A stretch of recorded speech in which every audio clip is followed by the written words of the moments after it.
FBR کو یہ اختیار بھی دیا گیا ہے کہ وہ کاروباری ادارے اور فیکٹریوں میں اپنے افسران تعینات کر سکیں، وہیں پہ بیٹھ کے وہ ساری مانیٹرنگ کر سکیں، کتنا سٹاک آ رہا ہے، کتنی اس کی پروڈکشنز ہو رہی ہے، اور براہ راست اس کی جو ہے نگرانی کی جائے گی۔ تو RD نے اس کے بعد جو ہے نا ابھی FBR نے ایکشن بھی لینا شروع کر دیا ہے، خاص طور پہ کچھ ٹیلی کام جو کمپنیز ہیں جن کے خلاف عدالتی فیصلے آ چکے تھے، وہاں سے ریکوری بھی دینا شروع کر دی ہے۔ تو یہ بغیر نوٹس جو ضبطی والی جو ہے بات ہے، اس کے اوپر ہم جو قانون ہیں ان کو بھی بڑی تشویش ہے، کیونکہ یہ جو بنیادی فنڈامنٹل رائٹس ہیں ان کے لیے یہ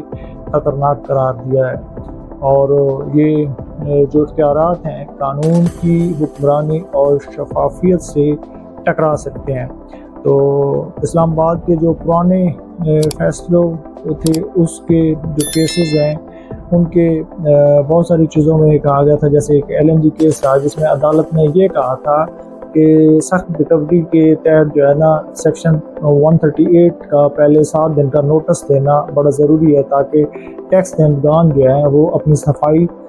کا موقع ان کو مل سکے اور وہ کر سکیں۔ تو بنیادی طور پہ جو اب یہ بے لگام قسم کے اختیارات ہیں، اس سے یہ ہے کہ ریکوری بھی ہو سکتی ہے، اور اس سے یہ بھی ہو سکتا ہے کہ جو بزنس ہے اس کے اوپر لوگوں کا ٹرسٹ کم رہ جائے، اور اس جو ثوابدیدی اختیارات جو مل گئے ہیں FBR کے جو آفیسرز کو، تو احتساب کا عمل بھی کمزور ہو سکتا ہے۔